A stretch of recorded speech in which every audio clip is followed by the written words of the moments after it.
Students, तो आज की क्लास में हम लोग इंडियन प्लेट्यू पढ़ेंगे और इंडियन प्लेट्यू हमारा सेकंड फिजियोग्राफिक डिवीजन है। किसका?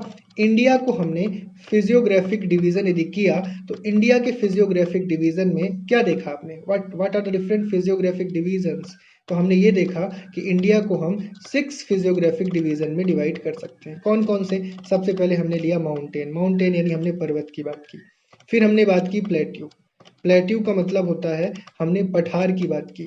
ठीक है, तो प्लेट्यू की बात हम इसके बाद करते हैं। इसके बाद हम लोग लेते हैं प्लेन यानी मैदानी इलाका हम लेते हैं। मैदान हमारे यहाँ कौन कौन से हैं? जनरली नदियों के द्वारा मैदान बनाए जाते हैं, गंगा नदी के द्वारा बनाए जाते हैं, इसके अलावा ब्रह्मपुत्र रिवर के द्वारा बनाए जाते हैं। इसके अलावा हम फोर्थ पोर्शन में क्या करते हैं?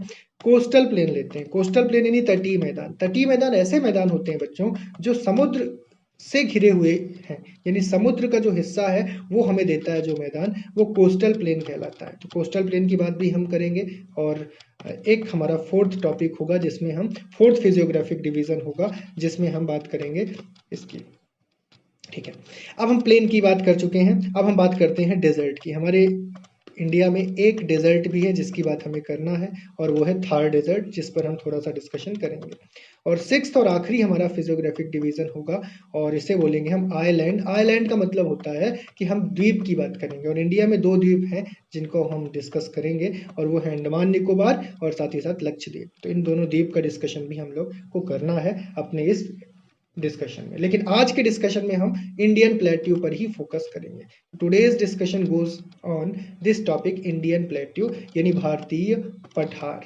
हिंदी में बोले तो भारतीय पठार। एक्चुअल में पठार का जो रोल है बहुत बड़ा रोल है। पठार ही एक ऐसा आप कह सकते हो भू आकृति है या टोपोग्राफी है या फिजियोग्राफी है इंडिया की, जहां आपको खनिज की भंडार मिलते हैं। ऐसे बहुत सारे पठार हैं जिनका डिस्कशन हम करेंगे, जैसे आपको दक्कन का पठार मिलता है, आपको छोटा नागपुर का पठार मिलता है। ठीक है, और आप ये मध्य प्रदेश में बात करें तो मध्य प्रदेश में भी आपको मालवा का पठार, मध्य भारत का पठार, ये सब मिलते हैं। तो इन पठारी क्षेत्र में खनिजों का बहुत बड़ा भंडार होता है, तो खनिज की दृष्टि से पठार बहुत इंपॉर्टेंट रोल प्ले करते हैं। जब हम प्लेन की बात करते हैं तो प्लेन रहने की दृष्टि से, खेती करने की दृष्टि से रोल प्ले करते हैं। माउंटेन की बात करते हैं तो माउंटेन में हम लोग देखते हैं कि माउंटेन से नदियों का बहुत बड़ा रोल है, औषधियां हमें मिलती हैं। अब कोस्टल प्लेन की बात करते हैं तो कोस्टल प्लेन का रोल तब आता है जब हमको पोर्ट से व्यापार करना हो, यानी हमको ट्रेड करना हो जहाजों का यूज करके। ऐसे ही डेजर्ट की बात करते हैं तो हमको यहाँ पे रेत वगैरह मिलता है। और आइलैंड्स की बात करें तो यहाँ भी हमें आइलैंड्स चारों तरफ से आप कह सकते हो समुद्र से घिरा हुआ पोर्शन हो सकता है, जिससे हम अपने ओशन के रिसोर्सेज का यूटिलाइजेशन कर सकते हैं। तो हर फिजियोग्राफिक डिवीजन का, हर टोपोग्राफी का एक अपना इंपॉर्टेंस है, जिसको हम वन बाय वन देखते चलेंगे, सीखते चलेंगे। आज की क्लास में हम इंडियन प्लेट्यू पे काम कर रहे हैं, भारतीय पठारों को हम आज सीख रहे हैं। तो सबसे पहले तो मैं भारतीय पठार की बात करूं और इसके डेफिनेशन पे काम करूं कि पठार आया कहां से, बना कहां से। तो पठार के लिए आप बात करते हो कि सेकेंड फिजियोग्राफिक डिवीजन है और प्लेट्यू हम पेनिनसुलर का ले रहे हैं, यानी आप प्रायद्वीपीय भारत को एक सब कंटिनेंट आप बोल सकते हो, तो उसी इंडियन सब कंटिनेंट का हम प्लेट्यू ले रहे हैं। ये गोंडवाना लैंड का पार्ट है, गोंडवाना लैंड का पार्ट है। इसको मैं समझा देता हूँ पहले, ये गोंडवाना लैंड है क्या। तो एक्चुअल में हुआ क्या, स्टार्टिंग में जब आप 250 मिलियन ईयर अगो जाओ, कि कब जाओ? 250 मिलियन ईयर अगो आप जाओ, यानी आप पर्मियन काल में जाओ। पर्मियन मैंने आपको बताया था पीरियड, तो यदि आप पर्मियन पीरियड में जाते हो तो उस समय क्या था, पूरा जो आज का अर्थ है वो पूरा एक स्ट्रक्चर था। ठीक है, और जो ओशन आज दिखते हैं इतने सारे, वो भी टोटल एक ही ओशन था। यानी मैं कह सकता हूं कि टोटल एक ही स्ट्रक्चर थी जिसे हम पेंजिया बोलते थे, और टोटल एक ही ओशन था जिसे हम पैंथेलासा बोलते थे। तो एक ही ओशन था और एक ही आपके पास लैंड था। तो लैंड क्या कहलाता था? पेंजिया। ठीक है, और ये क्या कहलाता था? पैंथेलमासा। ठीक है, पैंथेलासा, पैंथेलासा बोल दो आप सिंपली। तो ये ओशन क्या कहलाता था? पैंथेलासा। ठीक, और आपका ये स्थल वाला इलाका क्या कहलाता था? ये कहलाता था पेंजिया। ये पैंथेलासा कहलाता था और ये कहलाता था पेंजिया। ठीक है, हिंदी में भी लिखोगे तो आप इसी तरीके से लिखोगे, पेंजिया। ठीक। अब हुआ क्या, धीरे धीरे ये सेपरेट होना शुरू हुए, यानी ये भूभाग सेपरेट होने लगा, क्योंकि टेक्टोनिक्स, यहाँ पे प्लेट थी। जब प्लेट में मोशन शुरू हुआ बच्चों, तो प्लेट में मोशन शुरू होने के कारण ये पार्ट अलग होना शुरू हुआ, और जब ये पार्ट अलग होना शुरू हुआ तो बीच में से ये पार्ट अलग हुआ, और जब ये पार्ट बीच में से अलग हुआ तो हमें दो पार्ट मिल गए। एक ऊपर का मिल गया जिसे हमने बोला लारेसिया, क्या बोला, लारेसिया, और नीचे के हिस्से को हमने बोला गोडवाना, क्या बोला, गोडवाना। तो ये हिस्सा कहलाया हमारा, ये पूरा नीचे का जितना भी है ये गोडवाना लैंड, क्या कहलाया, गोडवाना लैंड। ठीक है, तो ये आप समझ लो। तो ये इसी गोडवाना लैंड की बात मैं कर रहा हूँ। इसके बाद इसका टूटना और ज्यादा हुआ, और ये देखिए अलग अलग बिल्कुल टूट गए। ठीक है, उसके बाद और ज्यादा टूटना हुआ, और अल्टीमेटली फाइनली हमें ये फिगर मिलता है जिसमें हमको ऊपर मिलता है नॉर्थ अमेरिका, नीचे साउथ अमेरिका मिलता है, फिर यहाँ यूरोप एशिया मिलता है, अफ्रीका मिलता है, साथ ही साथ आपको यहाँ पे द्वीप मिलते हैं, ऑस्ट्रेलिया मिलता है, और ये इंडिया भी आपको मिलता है। ठीक है, आज ये प्रेजेंट कंडीशन है। ठीक, लेकिन पहले क्या था, पहले ये था, पहले तो सिर्फ एक ही भाग था, क्या था, एक ही भाग था, यानी पेंजिया था। फिर क्या हुआ, फिर हुआ दो हिस्से हुए, एक लॉरेसिया मिल गया, एक गोडवाना लैंड मिल गया। तो आज हम इस कंडीशन की बात कर रहे हैं, ट्रायसिक पीरियड की बात कर रहे हैं। तो ये डिफरेंट पीरियड में हुआ है। पहले तो पर्मियन में सिर्फ ये पेंजिया था और सिर्फ हमारे पास पेंथलासा था। फिर ट्रायसिक में थोड़ा टूटना हुआ, जुरैसिक में और ज्यादा टूटना हुआ। जब जुरैसिक में ही आपको क्या मिलता है, आपको मिलता है डायनासोर का एज। ठीक है, फिर क्रिटेशियस में और ज्यादा टूटना हुआ, और प्रेजेंट में आप कंडीशन जानते हो। प्रेजेंट की कंडीशन ये है कि हमारे पास नॉर्थ अमेरिका है, साउथ अमेरिका है, Africa, Asia, India, Australia, Antarctica, ये सभी प्रेजेंट डे में आपको मौजूद है। ठीक, तो हम लोग इस कंडीशन की बात कर रहे हैं जब हमें लॉरेसिया मिला था और गोडवाना लैंड मिला था, और इस जगह पे जहां पे आज हिमालय है वहां पे टेथिस सागर था। ये भी एक इंपॉर्टेंट क्वेश्चन हो जाता है, तो एक बार आप इसे पढ़ लो। अबाउट 300 मिलियन ईयर अगो, यानी हम इस टाइम की बात कर रहे हैं, मतलब और पहले की बात कर रहे हैं, यानी हम इस समय की बात कर रहे हैं। अबाउट 300 मिलियन ईयर अगो क्या था, अर्थ डिड नॉट हैव 7 कंटिनेंट्स। अर्थ के पास ये 7 कंटिनेंट जो आज आपको मिलते हैं, north America, south America, Africa, Asia, Europe, Australia, ये सब नहीं थे। ठीक है, क्या था उसकी जगह पे, एक ही मैसिव सुपर कंटिनेंट था जिसे बोला जाता था पेंजिया, और एक ही ओशन था जो उसको सराउंड किया था जिसे बोलते थे पेंथिलासा। ये एक बहुत इंपॉर्टेंट कंटेंट है जो आपको ध्यान रखना है।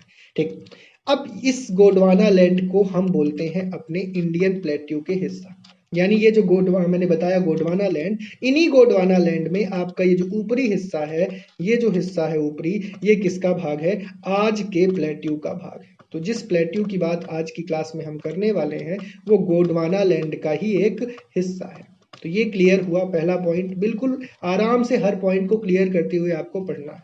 ये जो गोडवाना लैंड का भाग है इंडियन प्लेट्यू, वो आपको क्लियर करके रखना है और हमेशा याद रखना है। याद रख पाएंगे? ठीक, कब बना ये मैंने अभी बताया, आर्कियन पीरियड में बनना शुरू हो गया, यानी आपको बहुत पुराने टाइम में ये बनने लग गया। अभी पीरियड मैंने आपको इंडिकेट भी किया है, पर्मियन पीरियड में आपको पेंजिया मिला था। ठीक है, फिर गोडवाना आपको कब मिल गया, ये ट्रायसिक में आपको ये गोडवाना मिलना शुरू हो गया। तो इसी पीरियड को हम डील करते हैं, और आगे के पीरियड में ये और ज्यादा गोडवाना लैंड डेवलप हुआ। तो आर्कियन पीरियड में हम इसकी बात करते हैं। ओल्डेस्ट इसको मानते हैं, प्राचीनतम हम इसको लैंड मास मानते हैं, और ये सबसे प्राचीनतम लैंड मास है जो हमारे इंडिया में प्लेट्यू के फॉर्म में, यानी आप कहेंगे पठारों के फॉर्म में मौजूद है। स्टेबल लैंड मास था, ये स्टेबल था, मतलब ये अब टूटना इसका थोड़ा बंद हो गया था। ठीक है, फिजियोग्राफिक फीचर्स इसके अंदर क्या है, भौतिक गुण क्या है, तो इसमें टॉर्स है। टॉर्स का मतलब यही है कि ग्रेनाइट जैसे बहुत सारी परतें यहाँ पे ऐसे ऐसे मौजूद हैं, परतों टाइप का है, नहीं टॉर्स है।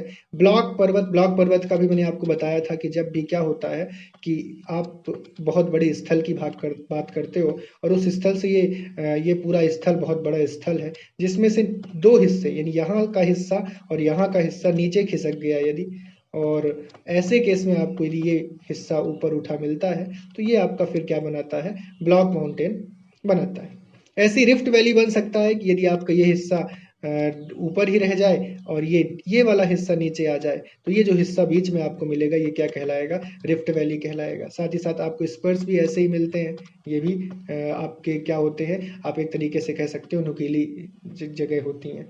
इसके बाद हम लोग हेमोकी हिल्स की बात करते हैं, तो एक्सट्रीमली इरेगुलर सरफेस होता है ये, यानी बहुत ज़्यादा इरेगुलर सरफेस होता है। यानी ये सभी टोपोग्राफी कहीं ना कहीं किससे जुड़ी हुई हैं? माउंटेन से जुड़ी हुई हैं, ठीक है, सभी। बाकी इनके बारे में थोड़ा थोड़ा आप रिसर्च और कर लेना कि ये क्या है। ब्लॉक माउंटेन आप डिटेल से जान लो, रिफ्ट वैली जान लो, इनका ज़्यादा यूज़ है। बाकी टॉर्स ये एक्चुअल में एक तरीके से माउंटेन के टाइप है, माउंटेन का एक फिजिकल आप कहो कि लुक है कि ऊपर से कैसा दिखता है, ठीक है, समझ गए होंगे।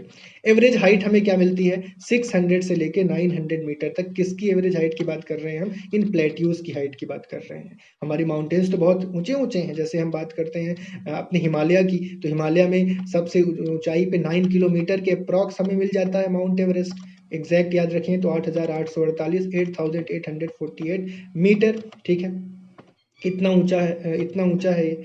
और लोअर पॉइंट भी याद है कि आपको लोअर पॉइंट आपको कहाँ मिलता है? हाईएस्ट पॉइंट तो 9 किलोमीटर के लगभग हो गया। लोअर पॉइंट बच्चों हमारे पास लगभग 11 किलोमीटर नीचे है, 11 किलोमीटर नीचे है लगभग लोअर पॉइंट। तो टोटल लोअर पॉइंट और हाईएस्ट पॉइंट के बीच का जो सम है वो 20 किलोमीटर है, ठीक। तो ये क्वेश्चन एक यूपीएससी में बन चुका है कि हाईएस्ट पॉइंट और लोएस्ट पॉइंट के बीच का डिफरेंस कितना है, या बीच में मतलब कितना है हाईएस्ट पॉइंट और लोएस्ट पॉइंट के बीच का डिस्टेंस। तो ये आप 20 किलोमीटर याद रख सकते हैं, ठीक है। ये आपका एक मेरियाना ट्रंच है जो लोएस्ट पॉइंट देता है, यानी एक गर्त देता है, एक आप कह सकते हो कि आपको ट्रेंच देता है।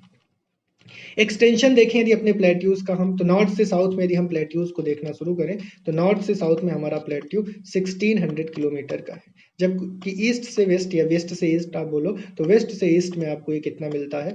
1400 किलोमीटर। तो this is the overview of plateau that we write now है।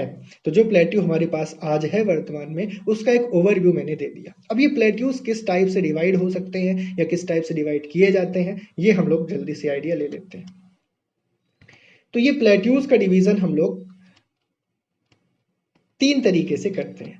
और उससे पहले मैं बता दूं कि जो नॉर्थ बाउंड्री प्लेट्यू की बनती है, नदर्न बाउंड्री, वो नदर्न बाउंड्री बनती है अरावली हिल के थ्रू, राजमहल हिल के थ्रू और शिलोंग हिल के थ्रू। तो राजमहल हिल क्या करता है? नॉर्थ में राजस्थान को, गुजरात को, हरियाणा को और दिल्ली को अलग करता है। तो दिल्ली को, इन चारों को अलग करने के लिए हम अरावली हिल की बात कर सकते हैं, ठीक।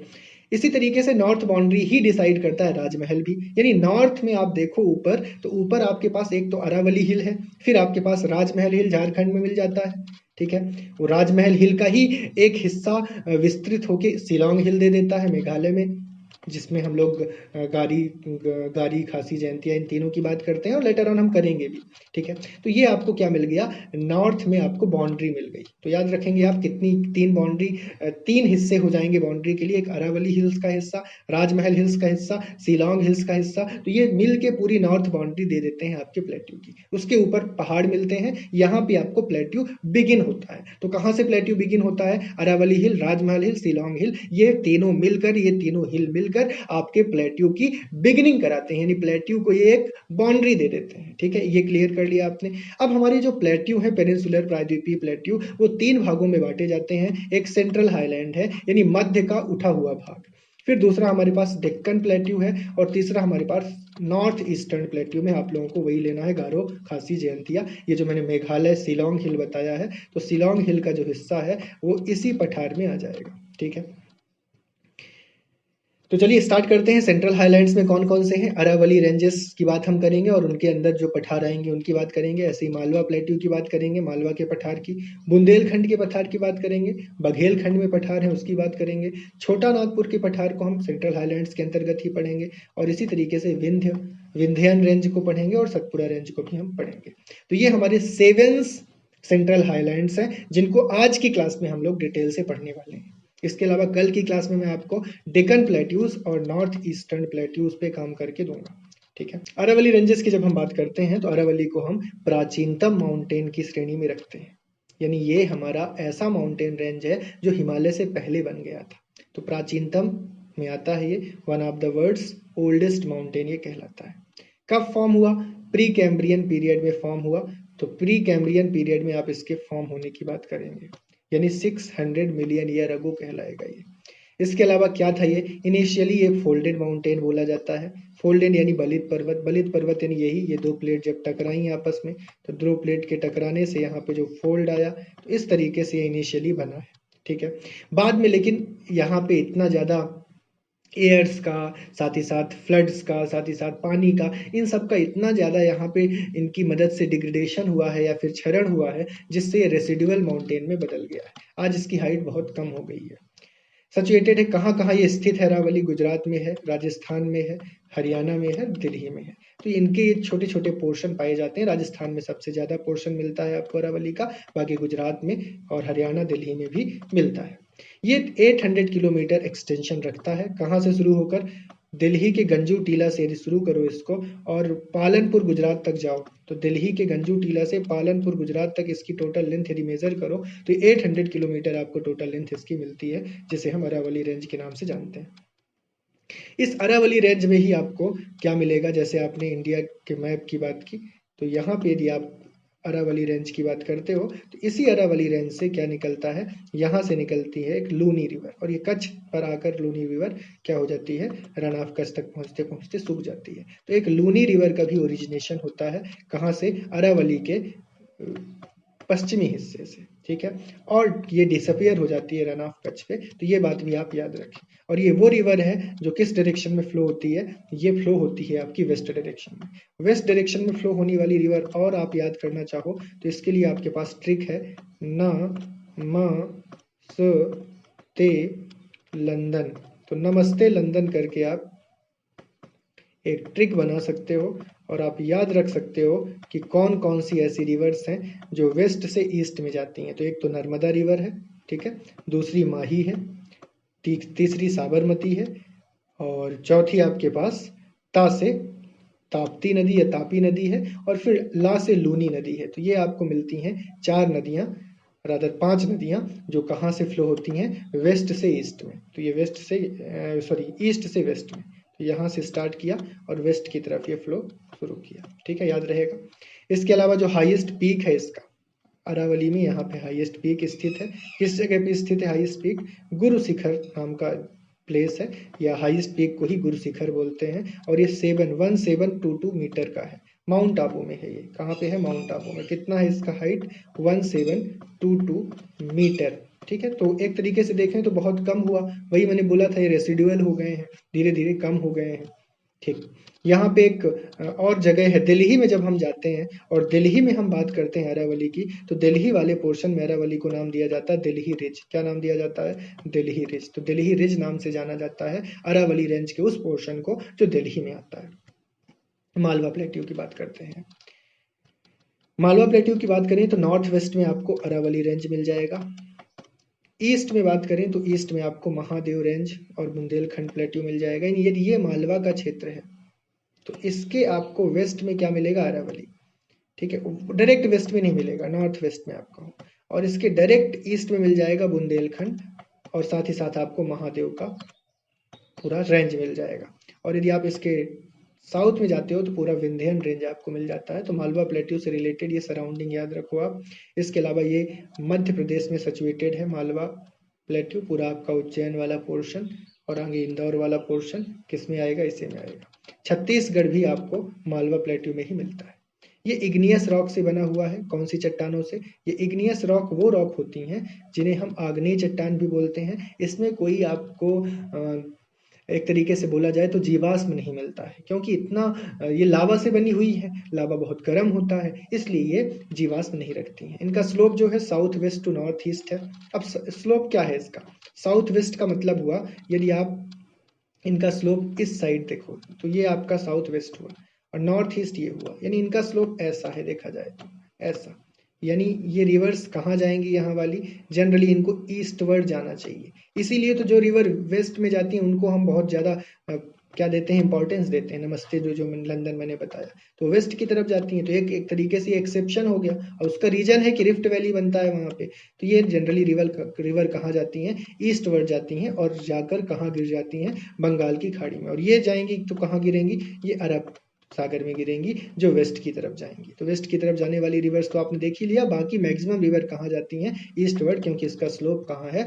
ईस्ट की तरफ ही है, या आप सिंपल बोलें साउथ वेस्ट से नॉर्थ ईस्ट की तरफ है, या सिंपली नॉर्थ बोल सकते हैं आप, डायरेक्ट उत्तर की तरफ है, ठीक है, और साथ ही साथ पूर्व की तरफ है। इसमें कौन कौन सी रिवर आती हैं? चंबल रिवर हो गई, सिंध रिवर हो गई, बेतवा, केन, काली सिंध, ये ऐसी रिवर्स हैं जो मालवा में बहती हैं। कौन कौन सी? चंबल, सिंध, बेतवा। बेतवा को हम लोग भारत मध्य प्रदेश की गंगा भी बोलते हैं इसके प्रदूषण के आधार पर, ठीक है। केन रिवर भी बहती है मालवा में, काली सिंध भी बहती है। तो ये वो रिवर्स हैं जो कहाँ बहती हैं? मालवा क्षेत्र में बहती हैं। ये बहुत इंपॉर्टेंट पॉइंट है जो आप ध्यान रखेंगे। अब आते हैं हम लोग बुंदेलखंड प्लेट्यू में। तो बुंदेलखंड प्लेट्यू आपको ग्वालियर प्लेट्यू और विंध्य रेंज के बीच में मिलता है। यानी एक तरीके से देखें तो ग्वालियर और विंध्य रेंज के बीच में जो इलाका आपको पूरा मिलेगा वो क्या कहलाएगा? वो आपको बुंदेलखंड प्लेट्यू नाम से जाना जाएगा। फॉर्मेशन कैसे हुआ है यहाँ पे? तो यहाँ पे बहुत ज्यादा कटाव हुआ है मिट्टी का, और उस कटाव के कारण बहुत बड़े बड़े नाले बन गए हैं जिन्हें हम बीहड़ बोलते हैं, और इसी को हम इंग्लिश में बैडलैंड्स बोलते हैं। तो यहाँ पे बैडलैंड्स और बीहड़ है जो चंबल नदी के द्वारा क्या किए गए हैं? बनाए गए हैं। तो ये बात भी आप याद रखेंगे। अब हम आते हैं बघेलखंड। तो बघेलखंड का जो आपका प्लेट्यू है, ईस्ट टू बुंदेलखंड, यानी ईस्ट पूर्व से स्टार्ट करो, बुंदेलखंड तक जाओ, और इसमें कुछ रीजन एमपी का और यूपी का आ जाता है। बघेलखंड की बात याद रखें, आपका सतना, रीवा, सीधी वाला ये जो पूरा पोर्शन है वो बघेलखंड में आ जाएगा। छोटा नागपुर प्लेट्यू में बच्चों चलते हैं। तो छोटा नागपुर प्लेट्यू एक्चुअल में हाईएस्ट पीक इसका पारसनाथ है। सबसे हाईएस्ट पीक यदि आप छोटा नागपुर प्लेट्यू का लो तो वो क्या है? पारसनाथ है। ये कहाँ से कहाँ तक जाता है? ये झारखंड का इलाका, उड़ीसा का, वेस्ट बंगाल का, बिहार का, ये पूरा पोर्शन झारखंड, उड़ीसा, वेस्ट बंगाल और बिहार का आपको छोटा नागपुर प्लेट्यू में मिल जाएगा। छोटा नागपुर प्लेट्यू ये रखेगा। एक्सटेंशन इसका कहाँ है? एक्सटेंशन इसका आपको मिलेगा सदर्न बाउंड्री ऑफ गया डिस्ट्रिक्ट ऑफ बिहार, यानी बिहार तक ये जाता है। बिहार के गया डिस्ट्रिक्ट तक आपको छोटा नागपुर प्लेट्यू मिलेगा। कहाँ से शुरू होकर? बिल्कुल आप कह सकते हो कि वेस्ट से शुरू होकर, ठीक है। तो झारखंड, उड़ीसा, तो झारखंड से शुरू होकर आप शुरू करो तो वेस्ट में कहाँ शुरू करोगे? झारखंड से। तो झारखंड से ये बिहार तक जाता है, गया district of Bihar. Eastern and इसका सेंट्रल हाईलैंड में है, ठीक है। तो ये सेंट्रल हाईलैंड कौन सा पोर्शन कहला गया? बिहार का गया डिस्ट्रिक्ट। ड्रेन कहाँ, मतलब नदी इसमें कौन कौन सी हैं? तो एक तो दामोदर नदी है और एक सुवर्ण रेखा नदी है। तो दामोदर नदी के तट पर कोल बेल्ट है, ये बहुत ज्यादा कोयला पाया जाता है। तो नदी यहाँ पे कौन कौन सी बहती है छोटा नागपुर प्लेट्यू में, ये भी याद रखें। अभी इससे पहले मैंने आपको मालवा में नदियां बताई थी, चंबल, सिंध, बेतवा, केन और काली सिंध। इसी तरीके से यहाँ पे कौन कौन सी मेन नदियां हैं? दामोदर नदी और साथ ही साथ सुवर्ण रेखा नदी। ये सुवर्ण रेखा नदी भी बहुत इंपॉर्टेंट रोल प्ले करेगी, ठीक है। अब मिनरल में क्या क्या? मिनरल बहुत ज्यादा होता है छोटा नागपुर प्लेट्यू में, बहुत ज्यादा मिनरल। तो कौन कौन से मिनरल? तो यहाँ पे मिका है और बॉक्साइट है। तो बॉक्साइट तो आप जानते हो एल्यूमिनियम का और है, तो ये दोनों यहाँ पे मिनरल बहुत ज्यादा पाए जाते हैं। यहाँ पे तीन कुछ रिवर्स हैं, जैसे कि दामोदर रिवर मैंने अभी बताया था, सुवर्ण रेखा बताया था, एक और याद रखें आप, बराकर रिवर भी यहाँ पे फ्लो होती है। बाकी इन रिवर्स के बारे में हम डिटेल से ड्रेनेज सिस्टम में जरूर पढ़ेंगे। यहाँ पे 3 स्मॉल प्लेट्यूज भी हैं, जैसे एक रांची का प्लेट्यू भी इसी के अंतर्गत कंसीडर किया जाएगा। हजारीबाग का प्लेट्यू भी किसके अंतर्गत आएगा? छोटा नागपुर प्लेट्यू के अंतर्गत। और एक कोडरमा का पठार या कोडरमा प्लेट्यू भी किसके अंतर्गत आएगा? छोटा नागपुर प्लेट्यू के अंतर्गत। तो छोटा नागपुर प्लेट्यू के अंतर्गत भी कुछ हमें क्या मिल जाते हैं? स्मॉल प्लेट्यूज मिल जाते हैं। समझ गए होंगे। चलिए अब विंध्यन रेंज की बात हम करते हैं।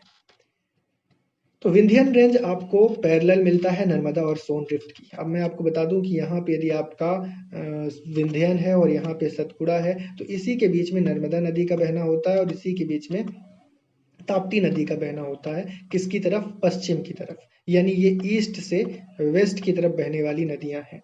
तो रिफ्ट घाटी में बहने वाली नदियां यही कहलाती हैं जो दो पहाड़ों के बीच में बहती हैं, ठीक। तो parallel Narmada Son rift valley में विंध्यन रेंज आपको मिल जाता है। इसके अलावा यहाँ पे आपको ओल्ड रेसिडुअल है फोल्ड माउंटेन का। पहले ये फोल्ड माउंटेन था जो धीरे धीरे और छोटा होता गया। झारखंड, उत्तर प्रदेश, छत्तीसगढ़, ये 3 आप लोग याद रखें। झारखंड, उत्तर प्रदेश, छत्तीसगढ़, थोड़ा सा पोर्शन इसका मध्य प्रदेश में भी मिल जाता है। Separate north India from south India, north India और साउथ इंडिया को सेपरेट भी करता है और सतपुड़ा भी करता है। इसके अलावा एवरेज एल्टीट्यूड इसका 450 से 600 मीटर का है, बस इतनी हाइट है इसकी, 450 से 600 मीटर। ये एक्सटेंशन जो रखता है टोटल 1200 किलोमीटर का रखता है। यदि आप यहाँ से लेकर यहाँ तक इसको मेजर करो तो कितना निकलेगा? ये 1200 किलोमीटर के लगभग निकलेगा। इसके अंतर्गत बाड़मेर, कैमूर और पारसनाथ आ जाते हैं। तो मैं हिल्स आपको यहाँ भी दिखा दूँ, यदि मैप में आप देखो तो ये बाड़मेर हिल्स बोलो या विंध्यन हिल बोलो, उसके बाद ये भांडेर आ जाएगा, ठीक है। तो बाड़मेर नहीं है, ये भांडेर है एक्चुअल में। ये जो 4 आपको रेंजेस मिल गई यहाँ पे, विंध्यन, भांडेर, कैमूर, पारसनाथ, तो ये किसके अंतर्गत आएंगी? विंध्यन के अंतर्गत आएंगी। बाकी इसके ऊपर आपको मालवा का पठार मिल जाएगा, यहाँ बघेलखंड का मिल जाएगा, ठीक है। छोटा नागपुर अभी बताया था वो मिल जाएगा। और नीचे आपको ये लावा का पठार, यानी महाराष्ट्र का, कर्नाटक का, तमिलनाडु का, तेलंगाना का, ये सभी पठार मिल जाएंगे, जिनका डिस्कशन हम करेंगे, कल की क्लास में भी करेंगे। शिलांग पठार मिल जाएगा, कल की क्लास में एक बार क्विक रिवीजन भी मैं करवा दूंगा। अब चलिए हम लोग बात करते हैं स्लोप की। नर्मदा का स्लोप विंध्याचल माउंटेन डिसाइड करता है, जबकि सोन का स्लोप कैमूर हिल डिसाइड करता है। यानी विंध्याचल हिल बहुत बड़ा रोल प्ले करता है नर्मदा के स्लोप को डिसाइड करने में। इसीलिए नर्मदा का स्लोप किसकी तरफ हो जाता है? नर्मदा नदी का वेस्ट की तरफ, यानी पश्चिम की तरफ हो जाता है। और सोन नदी का स्लोप कैमूर हिल डिसाइड करता है, इसलिए सोन नदी का स्लोप दक्षिण की तरफ हो जाता है। और सोन एक ऐसी नदी है जो दक्षिण की तरफ फ्लो होने लगती है अमरकंटक से, जबकि अमरकंटक से ही नर्मदा नदी पश्चिम की तरफ फ्लो होने लगती है। तो ये जो हमारे रेंजेस हैं माउंटेन और हमारे पठार हैं, इनका बहुत बड़ा रोल होता है डायरेक्शंस डिसाइड करने में, नदियां कहाँ फ्लो होंगी ये डिसाइड करने में। ये जो हमारा विंध्यन रेंज है, ये जनरली विंध्य को रखता है, और विंध्य के अंतर्गत हमें विंध्य, भांडेर, कैमूर और पारसनाथ, साथ ही साथ आप लिख लें पारसनाथ, तो ये मिल जाएंगे। और मेनली 2 रेंजेस हैं यहाँ पे, विंध्य रेंज और सतपुड़ा रेंज। सतपुड़ा रेंज में क्या क्या आ जाता है? सतपुड़ा रेंज में आपको मिल जाएगा, एक तो आपको मिल जाएगा राजपीपलाना, राजपीपलाना के बाद महादेव, महादेव के बाद मैकाल, ये 3 श्रेणियां मिल जाएंगी, ठीक है। कौन कौन सी? सतपुड़ा या बोलो राजपीपलाना, महादेव और मैकाल। इस महादेव में ही आपका क्या है? पचमढ़ी है, जो सबसे ऊंचा पीक है। लेटर ऑन मैं इसको बताता हूँ। सोन कहाँ फ्लो होती है? कैमूर हिल्स में और पारसनाथ हिल्स के बीच में। और आपकी नर्मदा कहाँ फ्लो होती है? विंध्य रेंज और सतपुड़ा रेंज के बीच में। और एक पीक आपको यहाँ मिलता है, जिस पीक को हम बोलते हैं सद्भावना पीक, या इसी को बोलते हैं कालूमार पीक। तो कालूमार पीक बोलो या सद्भावना पीक बोलो या कालूमार शिखर बोलो, सद्भावना शिखर बोलो, ये विंध्यन रेंज का सबसे ऊंचा आप बोल सकते हो पॉइंट है, ठीक है। जबकि हम लोग सतपुड़ा रेंज की बात करें तो सतपुड़ा रेंज में सबसे ऊंचा पॉइंट आपको क्या मिलेगा? ये पॉइंट आपको मिलेगा धूपगढ़, और ये धूपगढ़ आपको होशंगाबाद डिस्ट्रिक्ट में मिल जाएगा, और साथ ही साथ पचमढ़ी में मिल जाएगा।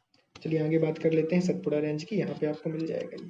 तो सतपुड़ा रेंज आपने देख लिया, नीचे वाला रेंज है सतपुड़ा रेंज, जिसमें राजपीपलाना, महादेव और मैकाल आता है। इसको जल्दी से पढ़ लेते हैं। ये एक तरीके से ब्लॉक माउंटेन है, और ब्लॉक माउंटेन क्या होते हैं मैंने बताया है, एक बहुत बड़ा स्थल होता है जिसमें से 2 सिरे से जमीनें नीचे चली जाती हैं। इससे क्या होता है कि ये सिरा ऊंचा हो जाता है और आपको एक माउंटेन मिल जाता है। इसमें कौन कौन आते हैं? राजपीपलाना की पहाड़ी, महादेव की पहाड़ी और मैकाल श्रेणी, मैकाल की पहाड़ी। यहाँ पे नर्मदा नॉर्थ में है, और इसी मतलब सतपुड़ा को यदि आप कंसीडर करो तो सतपुड़ा के ऊपर क्या है? नर्मदा नदी है। सतपुड़ा के नीचे कौन है? सोन नदी है। तो नदी के हिसाब से यदि हम देखें तो ऊपर यहाँ पे नर्मदा है, नीचे यहाँ पे सॉरी तापी नदी, नॉट सोन, इसको तापी करिएगा, तापी नदी है। हाँ, सोन नदी की यदि बात आप करना चाहें तो सोन नदी भी यहीं से ओरिजिन होगी दक्षिण की तरफ, ठीक है। मिड अप ऑफ सतपुड़ा मतलब राजपीपलाना, महादेव और मैकाल, ये 3 श्रेणियों से मिलकर बना है। छत्तीसगढ़ में आपका मैकाल आता है, महादेव एमपी में ही आता है, और महादेव में ही मैंने धूपगढ़ की बात की थी, यही है धूपगढ़ 1350 मीटर, 1350 मीटर, ये महादेव हिल में ही आता है, सतपुड़ा रेंज के महादेव हिल में, सतपुड़ा रेंज के महादेव हिल्स में। सेकेंड पीक की बात करें कि दूसरा पीक कहाँ आता है, तो दूसरा पीक आता है सतपुड़ा में, अमरकंटक में, मैकाल हिल्स में। यानी पहला पीक आपको देखो इसके 3 हिस्से हो जाएंगे सतपुड़ा के, राजपीपलाना, महादेव और तीसरा मैकाल। तो पहला पीक आपको धूपगढ़ यहाँ मिलता है 1350। अब दूसरा पीक बच्चों को याद नहीं होता, लेकिन दूसरा पीक भी क्वेश्चन में कई बार पूछ देता है। दूसरा पीक का नाम है अमरकंटक, और ये अमरकंटक कहाँ पाया जाता है? ये मैकाल में पाया जाता है। और अमरकंटक कई नदियों का, मेनली 3 रिवर्स तो यहाँ पे आप ध्यान रखो ही, कौन कौन सी? एक तो नर्मदा, एक आपकी ऊपर सोन, और एक यहीं पास से ही, अमरकंटक तो नहीं है, थोड़ा अमरकंटक के आगे है, लेकिन महानदी का निकलना भी होता है। तो रिवर्स के ओरिजिन के लिए भी बहुत बड़ा रोल प्ले करते हैं ये रेंजेस। केवल नर्मदा और सोन नदी आपको ऐसी नदियां मिलती हैं जो अमरकंटक से निकलती हैं। हाँ, महानदी नहीं निकलती, लेकिन महानदी भी पास से ही निकलती है। कोल यहाँ पे बहुत ज्यादा है दामोदर और सोन घाटी में, महानदी घाटी में और गोदावरी बेसिन में। ये गोदावरी बेसिन ही घाटी एक ही बात है। और कार्बोनीफेरस टाइम के आपको क्या मिलते हैं, कोल यहाँ पे मिलते हैं, यानी अच्छे क्वालिटी के कोल आपको यहाँ पे मिलते हैं। एक्सेसिव वोल्केनिक एरप्शन हुआ है, वोल्केनिक एक्टिविटी हुई है क्रिटेनियस पीरियड में, और साथ ही साथ क्रिटेनियस पीरियड में मेनली, जिसमें डेक्कन ट्रैप बन गया है। और यही कारण है कि ये डेक्कन ट्रैप बहुत ज़्यादा क्या रखता है, कह सकते हो आप, खनिज रखता है। बाद में इस डेक्कन ट्रैप में क्या हुआ, धीरे धीरे इरोजन हुआ, और इरोजन के कारण ब्लैक सॉइल का निर्माण हुआ। तो ब्लैक सॉइल का निर्माण भी कहाँ से हुआ है, डेक्कन ट्रैप से हुआ है। तो चलिए एक बार क्विकली रिकॉल कर लें इन सातों को। तो यहाँ पे अरावली, मालवा, बुंदेलखंड, बघेलखंड, छोटा नागपुर और विंध्यान, सतपुड़ा, ये चार 7 रेंजेस हैं, 7 की हम बात कर रहे हैं प्लेटू इनसे जुड़े हुए।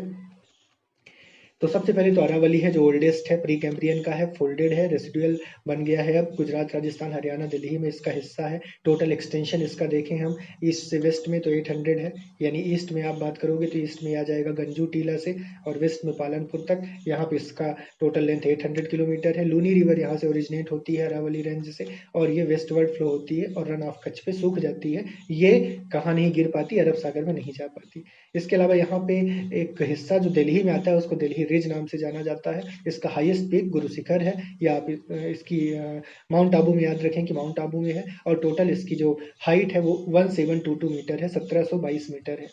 मालवा में आ जाते हैं तो मालवा तीनों तरफ से सराउंडेड है। नॉर्थ वेस्ट में अरावली रेंज है, ईस्ट में आपको महादेव मिल जाता है, और साउथ में विंध्यान रेंज मिल जाता है। ये मध्य प्रदेश में है, छत्तीसगढ़ में भी इसका कुछ हिस्सा आता है। इग्नियस रॉक यहाँ है, इग्नियस रॉक से बना हुआ है ये। स्लोप इसका साउथ वेस्ट से नॉर्थ ईस्ट की तरफ, या सिंपली नॉर्थ ईस्ट की तरफ आप कह सकते हो। चंबल, सिंध, बेतवा, केन, काली सिंध, ये सभी नदियां हैं जो यहाँ बहती हैं। फिर आता है बुंदेलखंड का प्लेटू, ये ग्वालियर में आता है और साथ ही साथ विंध्यान रेंज के बीच में आता है। इसका जो फॉर्मेशन हुआ है, तो इसका फॉर्मेशन इतना ज्यादा कटाव लेकर हुआ है जिससे बहुत बड़े बड़े गड्ढे खड्डे आ गए हैं, जिसे हम बीहड़ नाम बोलते हैं। और चंबल के बीहड़ की बात करें तो डाकुओं के लिए बहुत ये स्थल रहा है डाकुओं के रहने का। अब हम बात करते हैं बघेलखंड। तो बघेलखंड ईस्ट में शुरू होता है और बुंदेलखंड तक जाता है। इसमें कुछ ऐसे रीजन हैं जो मध्य प्रदेश, उत्तर प्रदेश और छत्तीसगढ़ में भी आते हैं।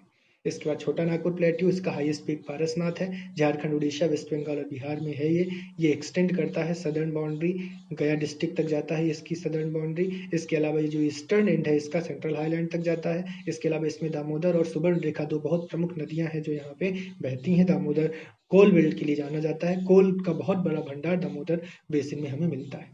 मिनरल रिच है ये, और यहाँ डिपोजिट्स मिका और बॉक्साइट का बहुत ज़्यादा पाया गया है। और यहाँ पे 3 स्मॉल प्लेट्यू और मिलते हैं इस छोटा नागपुर प्लेट्यू के अंतर्गत, जो कि रांची, हजारीबाग और आपका कोडर कोडरमंग है, ठीक है, तो कोडरमा है। इसके अलावा यहाँ पे दामोदर, सुबर्ण रेखा और बाराकर एक नदी और भी बहती है। विंध्यन रेंज की बात करें तो विंध्यन रेंज आपका एक फोल्ड माउंटेन है, और विंध्यन रेंज नर्मदा नदी के उत्तर में है, और इसमें आपका कौन सा आ जाएगा, विंध्य आ जाएगा, और भांडेर आ जाएगा, कैमूर आ जाएगा, पारसनाथ आ जाएगा। झारखंड, उत्तर प्रदेश, छत्तीसगढ़ में ये हिस्सा आता है। North India, south India separate कर सकते हो। 450 से 600 मीटर का इसका हाइट है, हाइट मतलब कम है। इसके अलावा 200 किलोमीटर तक इसकी टोटल लेंथ वेरी करती है ऐसे में। और यहाँ पे भांडेर, कैमूर और पारसनाथ आता है, अभी मैंने बताया। यहाँ का स्लोप जो है विंध्यन डिसाइड करता है नर्मदा का, कैमूर डिसाइड करता है स्लोप सोन का। इसके अलावा विंध्य, भांडेर और कैमूर यहाँ पे 3 श्रेणियों से ये मिलके बना है। तो विंध्य, भांडेर, कैमूर और एक पारसनाथ आप और याद रखेंगे, ठीक है।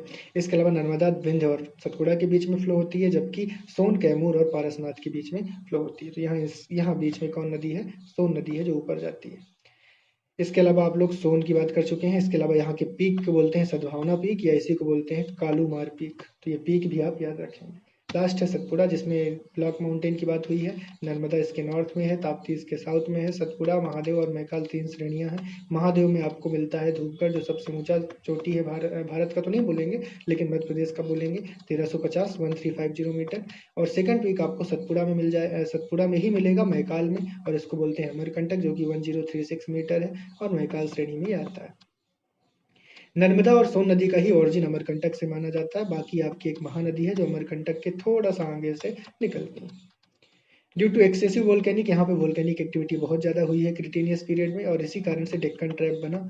और डेक्कन ट्रैप बना जब, तो उसके कुछ समय बाद उसका थोड़ा बहुत क्या हुआ, क्षरण होना शुरू हुआ, उसका एरोजन होना शुरू हुआ, और उस एरोजन के तहत ब्लैक सॉइल का निर्माण हुआ। अब थोड़ा सा आप प्लॉटिंग देख लो इसकी। आपका ये जो ऊपरी हिस्सा है, ये पूरा हिस्सा विंध्यन रेंज है। इसके 3 हिस्से आप कर सकते हो विंध्यन के, रादर 4 हिस्से इसके कर सकते हो आप। कौन कौन से 4 हिस्से? पहला हिस्सा आपको मिल जाएगा जिसे आप क्या बोल सकते हो, विंध्य बोल सकते हो, या फिर आप सिंपली क्या बोल सकते हो इसको, विंध्य ही बोल दो। दूसरा भांडेर, तीसरा कैमूर, दूसरा हिस्सा आपको भांडेर मिल जाएगा, ठीक है। तीसरा हिस्सा आपको कैमूर मिल जाएगा और चौथा हिस्सा आपको पारसनाथ। यहीं पे जब हम इस सतपुड़ा रेंज की बात करते हैं, ये पूरा आपका रेंज सतपुड़ा, तो सतपुड़ा के हम हिस्से 3 करते हैं। सतपुड़ा का पहला हिस्सा आप बोल सकते हो सतपुड़ा रेंज ही। दूसरे हिस्से को हम क्या नाम देते हैं, इसको बोलते हैं महादेव पहाड़ी। तीसरे हिस्से को हम बोलते हैं कैमूर पहाड़ी। ये 3 पहाड़ियां आपको यहाँ पे मिल जाती है, सॉरी मैकाल पहाड़ी। तीसरे हिस्से को क्या बोलते हैं, मैकाल। कैमूर यहाँ आता है, ठीक है। तो ये आपको समझ में आ गया होगा कि किस तरीके से हम लोगों को टोटल पहाड़ियों की बात करनी है, साथ ही साथ पठारों से इनसे जुड़े हुए बात करनी है। एक्चुअल में पठार में ये उठे हुए स्थल होते हैं जिन्हें हम हिल्स या पहाड़ियां बोलते हैं। ये हो गया आज का discussion complete. Thank you class.